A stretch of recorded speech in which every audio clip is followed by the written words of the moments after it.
Imagine you buying a house for pennies on the dollar and you get the house.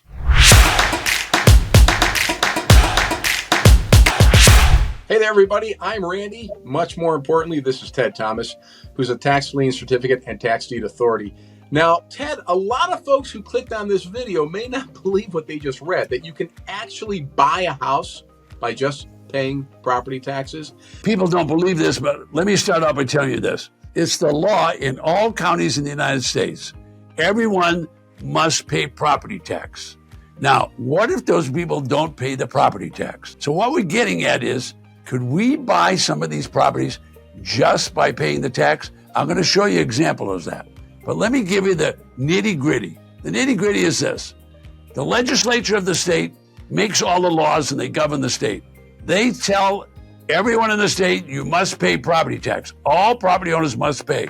Now, if the property owner fails to pay the taxes, what's really going to happen, it's going to happen quickly because the county needs that money to run the county. So what the county treasurer will do is they will first file a tax lien. That's a claim against the property. That will be followed by a levy. Whenever you see that word levy, if it comes to you in a written document, that means the government's coming to take your property.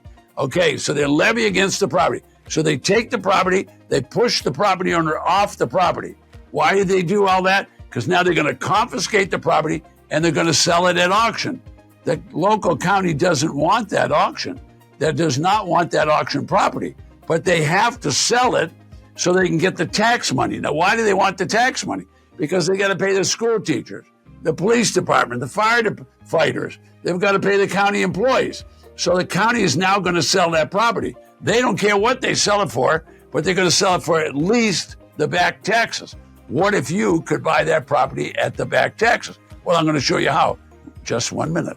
Well, Ted, with starting bids being just the delinquent taxes, what kind of prices are we talking about here? I've seen properties sold for less than $500, 2-bedroom, 1-bath homes, livable homes with people living in them. They didn't pay the taxes. I've seen people, nobody showed up at the auction, they bought properties for less than $500. Now, it doesn't matter what state you're in. I've seen people in Los Angeles. I have students, actually dozens of students, that have bought properties in Los Angeles County. Some have bought the properties for 9 cents on the dollar with no mortgage and no deed of trust in Los Angeles County, California. I personally have bought properties in places like New York where they're big colonial homes on 3 or 4 acres of land, okay? No mortgage, no deed of trust on the property. So there's plenty of very nice properties. Now, some of them are used and abused. Some of them need tender loving care. I'm not getting brand new properties for that, but I'm getting them for really good prices. Wow, so the mortgage deed or the deed of trust just gets wiped out. What about other liens that might be on that property, Ted? Okay, now this is a confusing part of the business, okay? It confuses people because we always say there's no mortgage and there's no deed of trust. Okay, those liens can be wiped out by the treasurer, but the treasurer can't wipe out the other liens. All right, so you don't want to try to navigate all these obstacles by yourself. You probably want to have a skilled attorney tell you a little bit more about it. You might want to have some financial professionals on your team to help you out about it. I actually use a coach because I like to talk to a coach that's been through all this. But the point is, other liens stay on the property. What other liens could stay on? An IRS lien could stay on the property. A municipal lien could stay on the property. So I try to find people that have already worked their way through. They've already navigated these difficult times. And I try to talk to them about how they get around all that. You are probably going to have to learn from someone that's either a coach or you're going to have to hire a financial professional that understands these different loans and different liens. Keep in mind, they're not going to be wiped out from the property. The tax man can wipe out only so much. What can they wipe out? They can wipe out the deed of trust and the mortgage. All the rest of those loans are staying on the property. Well, now that the people who are watching kind of understand the concept of what we're talking about here, Ted, what are the steps involved with researching and identifying potential properties for them to purchase? Okay, well, this is the challenge for everybody. Everybody would like to say, I'm just going to go buy that property. Well, you don't want to buy a property by just deciding that, okay? This is a business of abundance. Nationwide, there'll be at least 5,000 auctions. So it takes a little time to learn how to do it, but it's just really a step-by-step process. And it all starts at the counties. Now, if you start in Delaware, you got 3 counties to check out, not very much. Start in Texas, you got 250 counties. So narrow it down to a county. That's the first thing you want to do. Now from there, you want to start figuring out some margins on property so you can make money. You want to buy it at the lowest possible price, and you want to have property that have a good assessed value so that you can resell it. All right, now that doesn't include what the market is around you. So you're going to have to look around the property that you're buying and see what the neighborhoods are like. However, all property is sold by the county as is. That means caveat emptor, which simply means beware as is, okay? Now, the county makes no guarantee as to condition, and they tell you we're not warranting that the title is clear. In other words, there could be defects in the title. So when you're buying, you need to have those two things in the back of your mind. All right, so defects, you can find all this out because it's all at the county records. So you need to do that research and do it right.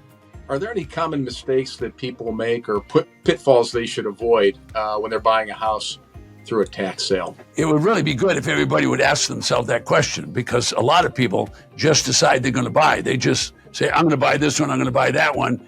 And I'm going to tell you right now, uneducated people, I call them risk takers, because what do?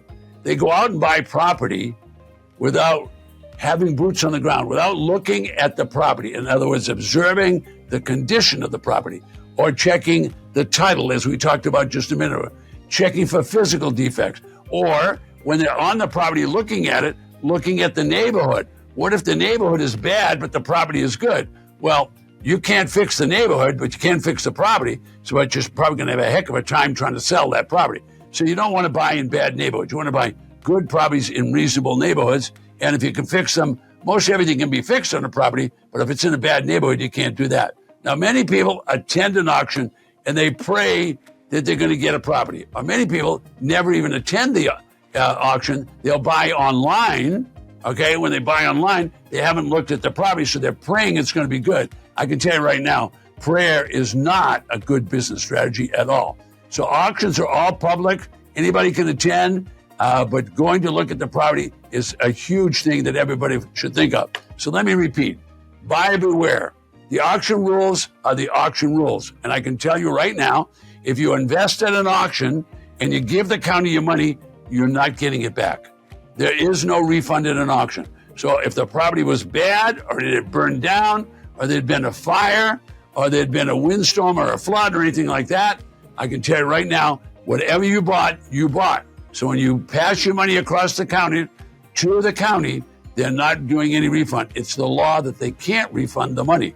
So you need to make sure that you've done your due diligence.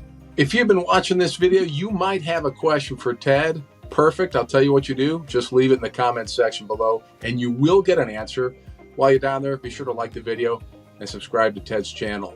Ted, how do people go about finding where and when these auctions are happening? You know, I'll cover that. Where to find these properties in just a second, but I want to explain this.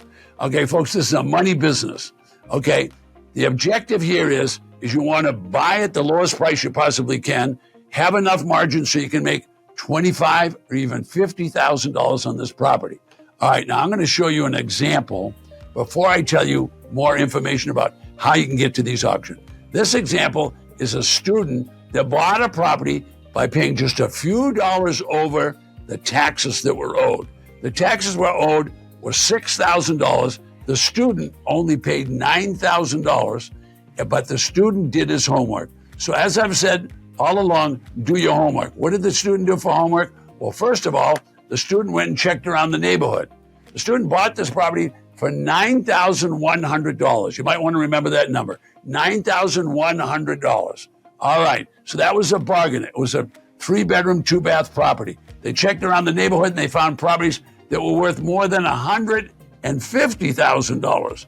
But this was a handyman special, had trees growing all over it. From the satellite, it looked like a bunch of trees. You could barely see the property. But the student paid bargain price for the property, and then he cleaned it up and started to go about the process of reselling it.